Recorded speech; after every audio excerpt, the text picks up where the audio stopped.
andaikan kamu waktu pagi-pagi kamu ke masjid, kemudian ta'allamun, kamu mengkaji, mempelajari satu ayat dari Al-Quran atau dua ayat atau ayatain, itu nilainya di sisi Allah seperti kamu nanti pulang dari masjid itu membawa unta yang paling super, ngalahkan mobil yang termahal hari inilah.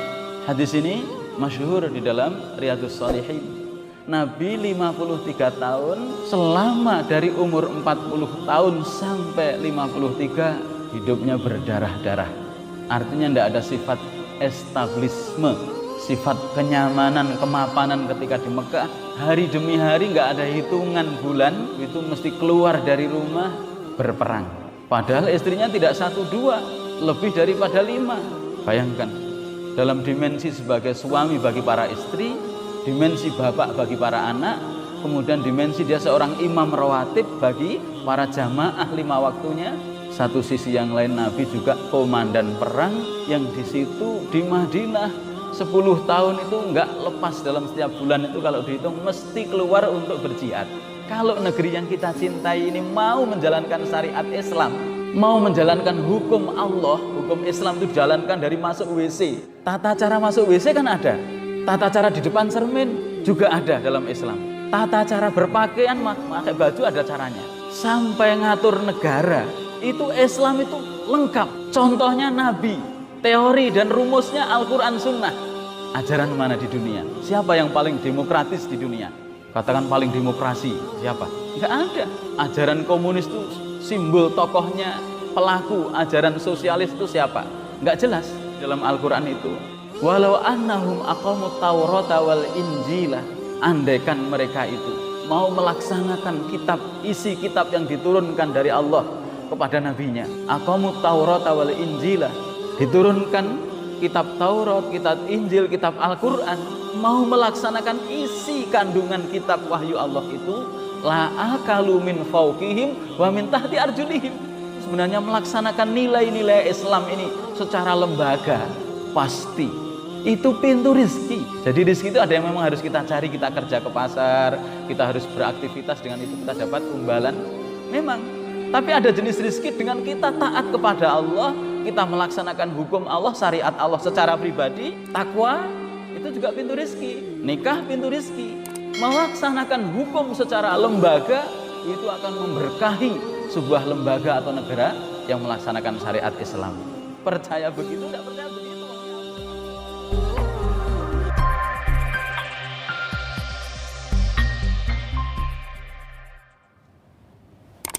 Bismillah. Assalamualaikum warahmatullahi wabarakatuh.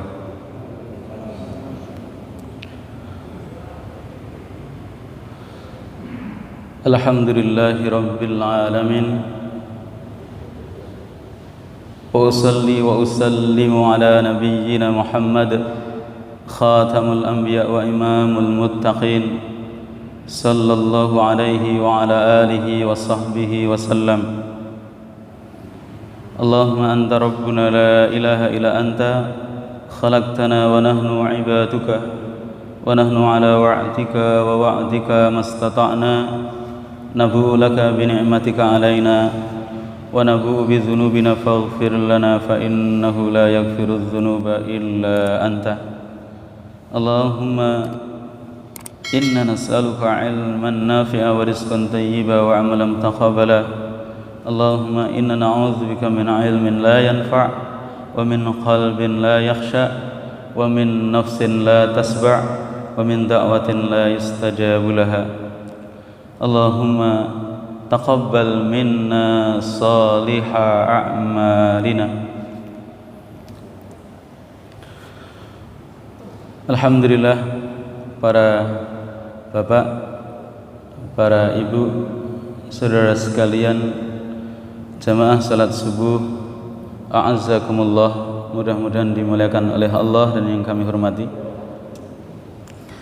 Setelah bersyukur kepada Allah, kita ditakdirkan oleh Allah dan juga pilihan kita yang dengan itu Allah takdirkan bisa melaksanakan salat subuh berjamaah, kemudian kita menjatuhkan hati kita untuk tetap duduk di tempat sholat subuh kita di masjid sampai menunggu waktu syuruk, yang itu salah satu daripada amalan yang memberkahi kehidupan kita. Meskipun saya secara pribadi tidak bisa melazimi setiap hari, tetap kami sampaikan. Artinya bagi mereka yang bisa mempertimbangkan waktu ba'da subuh, ada urusan yang urgen ataupun tidak, tapi yang pasti kami tegaskan masing-masing dalam memilih afdhaliyatul a'mal agar umur kita yang pendek, sebagaimana perkataan salaf, inna la a'marakum binisbati umuril islam laqalilan fantafi'uha bitablighiha. Umur kalian itu dibanding dengan umurnya Islam, umurnya kita di atas Islam dan iman, itu sangat-sangat sedikit sekali. Oleh karena itu sisa-sisa kita di atas iman dan Islam itu totalitas, all out, manfaatkan untuk Islam, untuk mengamalkan Islam, untuk mendakwahkan Islam, untuk memperjuangkan Islam. Itu wasiat salaf, orang yang sudah meninggal, yang diberi garansi masuk surga, para salafus soleh, ats-tsalasah al-qurun al-mufaddalah, 3 generasi yang utama yang sudah diridhoi oleh Allah dan sudah selamat dari fitnah.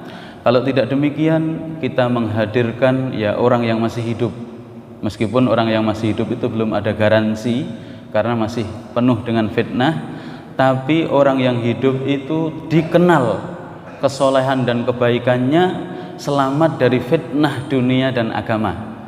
Itu kita hadirkan pada diri kita, santri kita, murid kita, untuk kita hadirkan jadi teladan. Teladan orang yang masih hidup, yang dikenal kebaikan dan kesolehannya, dia selamat dari fitnah dunia dan fitnah agamanya. Jadi kalau bicara nggak ngawur, membuat umat itu bingung, kacau, itu namanya dia kena fitnah agama, fitnah jabatan. Itu kan banyak hari ini, walaupun kedudukan dan jabatannya itu seolah-olah agamis, tapi pernyataannya kacau, ngawur. Itu namanya terfitnah. Lah yang perlu kita hadirkan, meskipun orang masih hidup, pilihlah orang yang hidup, yang masih soleh, yang soleh, terus dikenal di publik dan di masyarakat. Apalagi dia orang soleh yang tidak dikenal, kita hanya mengenalnya, publik tidak mengzoom. Itu layak untuk jadikan teladan. Diri kita wariskan pada anak-anak kita untuk menjadikan figur dan teladan, karena butuh sekali. Dan yang paling penting, setiap keluarga, para suami, para istri, kemudian mewariskan nilai-nilai kepada anak, mutlak wajib sejarah yang kita baca, kita kunyah-kunyah setiap hari Kamis, maksudnya sejarah Nabi kita, itu hukumnya wajib untuk dijadikan teladan secara mutlak.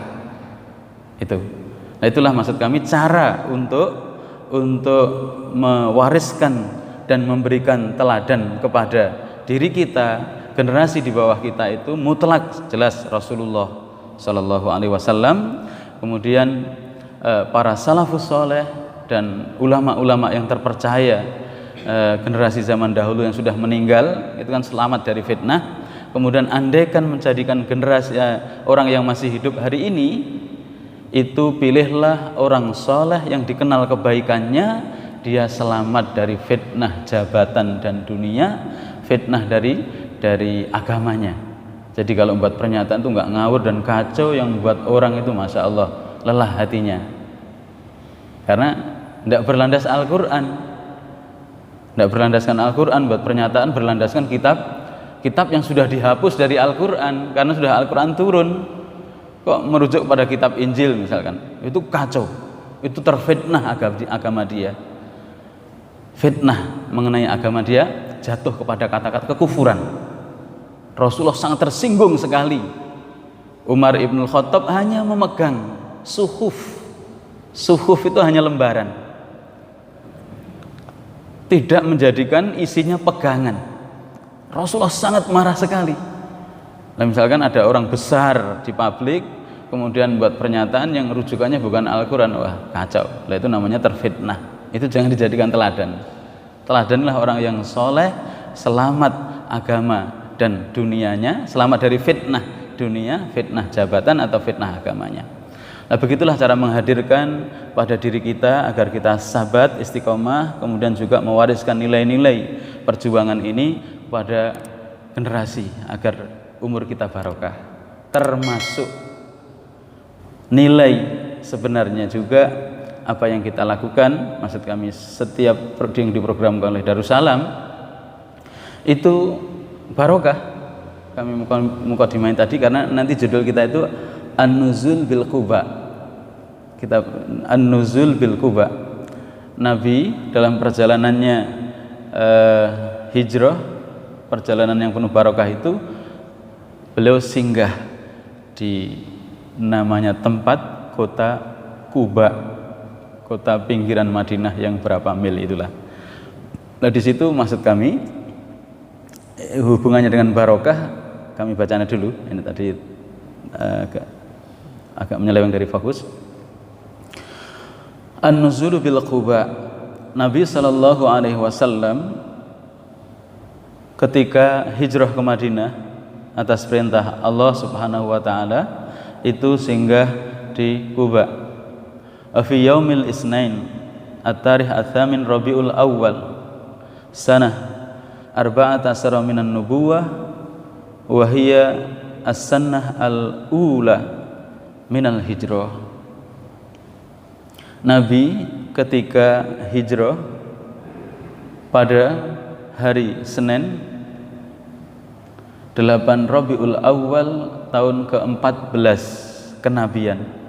Itulah tahun pertama Hijriyah. Itu dengan ditandai perkara yang sangat monumental. Sangat monumental. Hijrahnya Nabi, pindahnya Nabi yang didampingi oleh Abu Bakar dari Mekah ke Madinah itu pada tahun 14 kenabian setelah beliau diangkat jadi nabi di gua Hira menerima surah Al-Alaq ayat yang pertama sampai 5 itu. Lah itu ini maksud kami al-muwafiqu sesuai kalau Masehi salah satu bulan syurun 23 September tahun 622 Masehi. Nazala Rasulullah sallallahu alaihi wasallam di Quba. Nabi pada tanggal dan hari itu singgah di Quba. Kemudian ada catatan wa fi hadzal yaum tamma umruhu sallallahu alaihi wasallam 53 aman kamilan. Di hari itu umur Nabi kita sallallahu alaihi wasallam sempurna genap 53 tahun.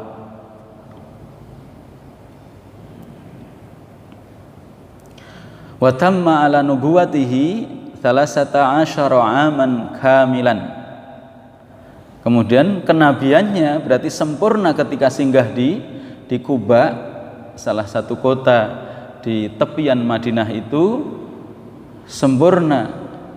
Amanah kenabian itu salah satu 13 tahun beliau jadi nabi. Beliau umurnya 53 tahun. Tapi barokah, maksud kami tadi di sisi barokah.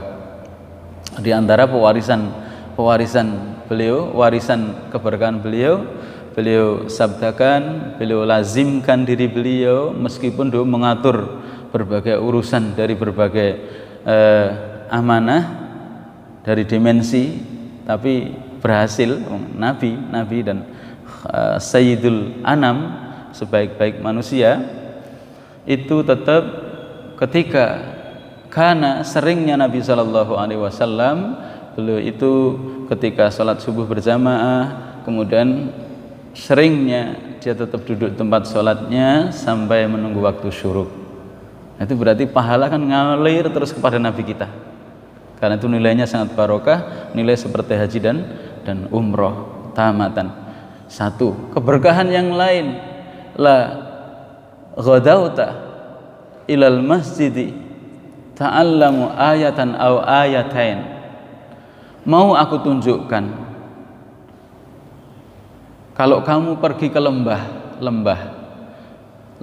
di Madinah, lembah Aqiq, kemudian kamu pulang membawa 1 unta, 2 unta yang sempurna. Para sahabat semuanya mau, ya Rasulullah.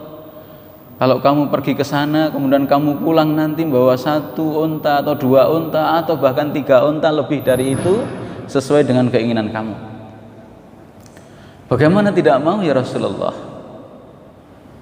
Akhirnya Nabi sabdakan, la ghadauta, andaikan kamu waktu pagi-pagi kamu ke masjid, kemudian ta'allamun, kamu mengkaji, mempelajari 1 ayat dari Al-Quran atau 2 ayat atau ayatain, itu nilainya di sisi Allah seperti kamu nanti pulang dari masjid itu membawa, kalau kamu dengarkan, kamu kaji 1 ayat ditadaburi, 2 ayat ditadaburi, 3 ayat ditadaburi, berbanding dengan jumlah ayat itu seperti kamu pulang membawa unta yang paling super, ngalahkan mobil yang termahal hari inilah. 1 unta itu, nilai unta itu. Hadis ini masyhur di dalam Riyadhus Shalihin. Nah, itu maksud kami tadi bicara urusan keberkahan. Makanya Nabi kita ketika singgah di Kuba, maksud kami kita soroti dari sisi umur ini, terus kita hubungkan dengan kita agar jadi pelita ukuran bimbingan kita dalam menapai hidup itu. Nabi 53 tahun, selama dari umur 40 tahun sampai 53 sudah hidupnya berdarah-darah. Artinya tidak ada sifat establisme, sifat kenyamanan, kemapanan ketika di Mekah. Beliau Masya Allah. Nanti berlanjut di Madinah, hari demi hari nggak ada hitungan bulan, itu mesti keluar dari rumah berperang. Padahal istrinya tidak 1 2, lebih daripada 5. Bayangkan, dalam dimensi sebagai suami bagi para istri, dimensi bapak bagi para anak, kemudian dimensi dia seorang imam rawatib bagi para jamaah 5 waktunya. Satu sisi yang lain, Nabi juga komandan perang yang di situ di Madinah 10 tahun itu enggak lepas, dalam setiap bulan itu kalau dihitung mesti keluar untuk berjihad. Kan tidak pernah untuk kenyang sampai dengan roti dari gandum itu 2 kali dalam sehari. Itu maksud kami, kalau kita ngukur-ngukur keberkahan detik-detik waktu Nabi itu seperti itu. Nah, itu kita cocokkan dengan kita. Umur saya sudah 50 tahun, lewat 50 tahun misalkan, kontribusi amalan saya kepada Islam seberapa? Urusan pribadi saja dulu. Umur 15 tahun ke bawah kita masih dalam kondisi ya jahil lah pada Islam, 0 sampai 15 tahun. Terus taruhlah kalau hari ini sudah sampai 60, misalkan 60, berarti 60 dikurangi 15 tahun masih ada 45 tahun, itu siang dan malam, berarti 22 tahun setengah, 22 tahun 6 bulan itu malam, praktis relatif semuanya resting, untuk tidur namanya malam. Siang kita bekerja. Kadang bahkan kalau digoda dan diganggu, dunianya sampai masuk ke dalam hati, ketaatannya kepada Allah tidak optimal. Itu kalau umur kita 60 yang sudah pensiun. Belum nanti kadang-kadang sakit sekian masa, kita uzur tidak jamaah, kita uzur dalam berbagai amal-amal, itu urusan pribadi. Belum kontribusi peran saya untuk menjayakan Islam ini lewat ilmu saya, lewat kesehatan badan saya, lewat harta saya, itu seberapa? Sementara Nabi 53 tahun terlewati 13 tahun itu berdarah-darah. Nanti 10 tahunnya ndak lewat setiap bulan, itu mesti keluar rumah untuk berperang berhari-hari. Taruhannya nyawa, sampai gigi gerahamnya pun juga tanggal dalam perang Uhud. Nah, itu maksud kami, agar kita menghargai, menghayati, merenung-renung sebelum nanti kita ditampar oleh malaikat, dijelehkan. Ini loh rapot kamu, ternyata prestasi kamu, seolah-olah kamu itu menjadi orang yang sukses. Itu branding kamu di dunia saja. Kamu cap diri kamu orang baik, ternyata kamu lupa sejatinya diri kamu itu ketika ditampakkan catatan amal kita, atau sekurang-kurangnya sakaratul maut itu sudah ada penampakan tempat duduknya dia nanti ahli surga atau tempat duduknya neraka, agar tidak terbelalak, dan termasuk saya juga. Itu Masya Allah, 53 tahun beliau tinggalkan istri dan anak-anaknya di Mekah, kemudian mengadakan perjalanan mengendarai unta singgah di Kuba. Kemudian di situ ada perkara yang sangat menarik di Kuba untuk kita jadikan inspirasi ruhaniyah kita. Nabi pikirannya program kalau menjadi seorang pejabat, penguasa, pemimpin, kita itu misalkan keluarga menjadi pemimpin, program beliau sangat visioner. Pikirannya baik, maka programnya baik, yaitu program untuk membantu urusan akhirat yang dipimpin. Itu makanya dalam Al-Quran itu sebenarnya kalau negeri yang kita cintai ini mau menjalankan syariat Islam, mau menjalankan hukum Allah, hukum Islam itu dijalankan dari masuk WC yang sedang kita bapak-bapak buat itu di takmir itu tata cara masuk WC kan ada, tata cara masuk WC kan ada, tata cara di depan cermin juga ada dalam Islam, tata cara berpakaian, pakai baju ada caranya, sampai ngatur negara itu Islam itu lengkap. Contohnya Nabi, teori dan rumusnya Al-Quran Sunnah. Ajaran mana di dunia? Siapa yang paling demokratis di dunia? Katakan paling demokrasi, siapa? Enggak ada. Siapa yang paling ajaran komunis itu simbol tokohnya, pelaku ajaran sosialis itu siapa? Enggak jelas. Tapi Islam seperti itu. Makanya di dalam Al-Quran itu, walau annahum aqamut taurata wal injilah, andaikan mereka itu mau melaksanakan isi kitab yang diturunkan dari Allah kepada nabinya, aqamut taurata wal injilah, diturunkan kitab Taurat, kitab Injil, kitab Al-Quran, mau melaksanakan isi kandungan kitab wahyu Allah itu, la akalu min fauqihim wa min tahti arjulihim. Nah, itu maksud kami ayat Al-Quran. Kalau orang itu sebenarnya melaksanakan nilai-nilai Islam ini secara lembaga, pasti itu pintu rizki.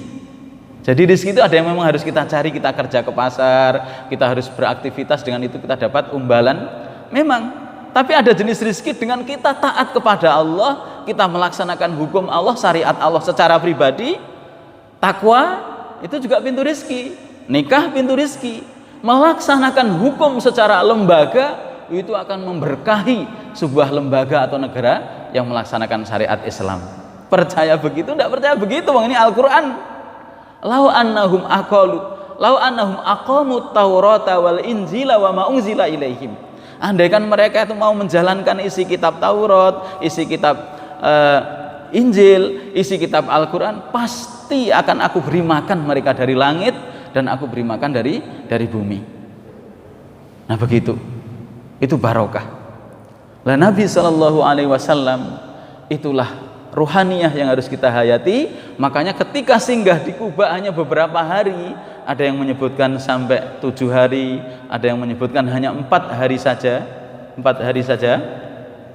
yaitu hari Senin, Selasa, Rabu sampai hari Kamis. Itu beliau langsung buat program membantu urusan akhirat masyarakat di situ, yaitu sangat visioner, membangun masjid. Masjid yang pertama kali beliau bangun, dirikan setelah kenabian. Ingat, setelah kenabian sallallahu alaihi wasallam di Kuba.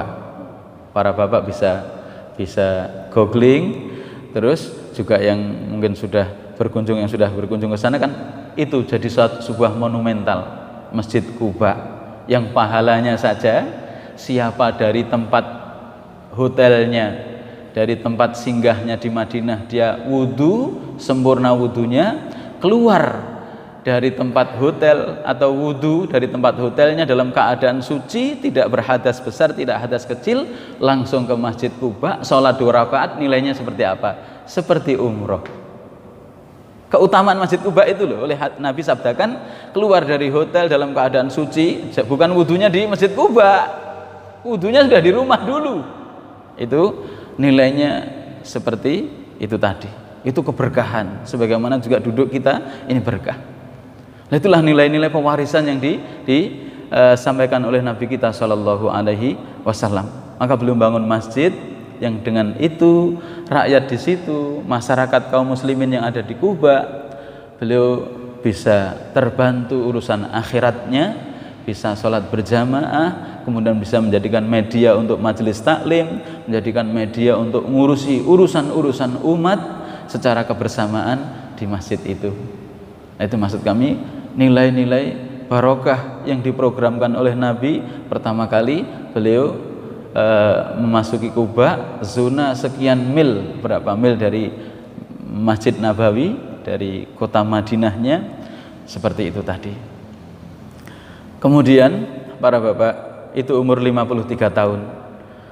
Jadi kalau bicara barokah tadi, keberkahan Nabi jelas barokah yang dipegang oleh Nabi, Al-Quran barokah, hidup beliau barokah. Nah, itu maksud kami tadi, cara kita menghadirkan keteladanan itu mutlak kita harus mengunyah-ngunyah membaca sejarah Nabi kita.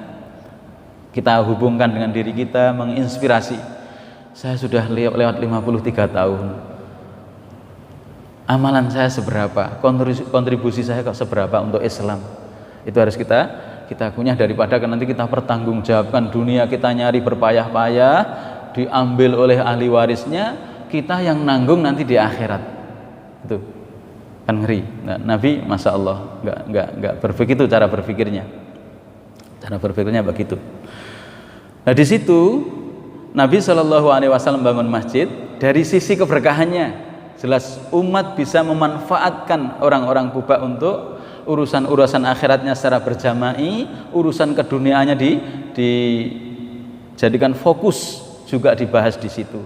Terus sisi berkah secara dalil itu tadi, secara dalil la ghadauta, andaikan kau pagi-pagi sholat jamaah ke masjid, kamu dengarkan 1 ayat Al-Quran, kamu dengarkan 2 ayat Al-Quran, kamu pulang itu seperti membawa 1 unta atau 2 unta, atau berbanding jumlah ayat yang kamu tadaburi, kamu baca, dipelajari di masjid pagi hari itu.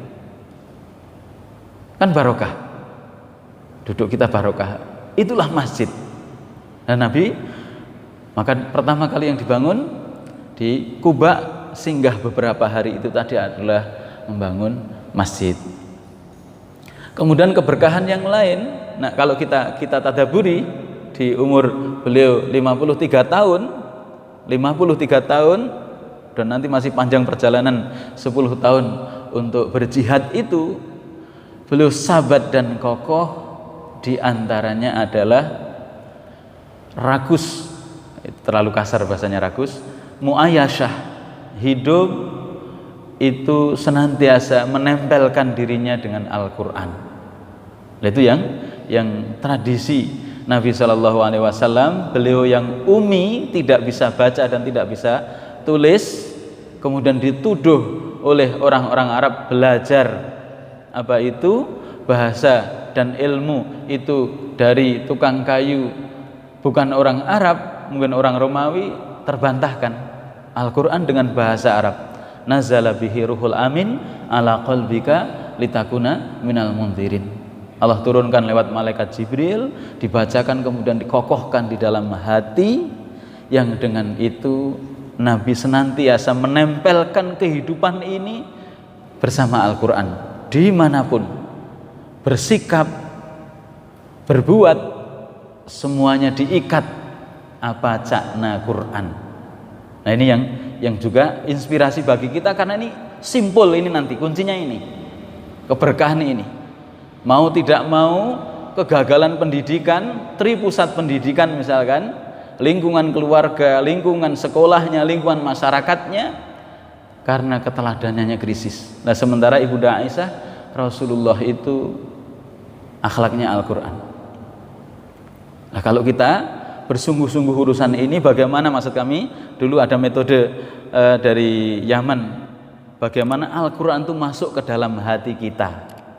Al-Quran, makna-makna Al-Quran ini sudah, kalau itu ada, nanti Allah akan berikan kekuatan di dalam memegangi Islam. Bahkan dalam batas tertentu, pertolongan Allah akan Allah berikan kepada kelompok-kelompok yang mereka itu totalitas untuk berbuat senantiasa diikat dengan Al-Quran.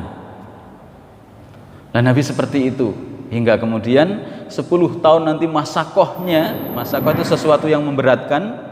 Itu karena berperang, berjihad melawan orang kafir, itu tidak ada sifat santai, beliau tetap tegar karena Al-Quran senantiasa diikat, hidup beliau diikat dengan nilai-nilai Al-Quran yang telah diwahyukan kepada Rasulullah Sallallahu Alaihi Wasallam. Itu barokah. Makanya di antara cara kita agar berkah waktu-waktu kita, satu itu tadi, ya ini masjid, kuncinya masjid. Lewat melangkahkan kaki, putaran sepeda motornya, putaran rodanya ke masjid, itu barokah. Duduk seperti ini barokah. Ilmu yang kadang karena kejujuran kita, satu kalam, satu kata yang didapatkan kemudian kita amalkan, barokah, bisa mengalahkan mereka yang menapai sisi akademisinya di bangku kuliah. Masjid itu barokahnya seperti itu. Maka Nabi bangun masjid duluan di Kuba, membantu urusan akhirat para rakyat dan para penduduk. Di samping itu, kalau urusan akhiratnya diprogramkan dahuluan, keberkahan keduniaan itu pasti akan ikut, sebagaimana dalil itu tadi. Lau annahum aqamut Taurata wal Injil wa ma unzila ilaihim la'akalu. Mau melaksanakan isi Al-Quran, isi kitab Injil ketika kaum Yahudi itu, kitab Taurat, kaum Yahudi zaman Nabi Musa, pasti akan aku buka rizki dari langit, aku beri rizki dari bawah kaki mereka dari bumi. Nah itulah diantara perkara yang harus kita jadikan inspirasi. Nabi didahulukan ketika di Kuba, yang dibangun adalah masjid.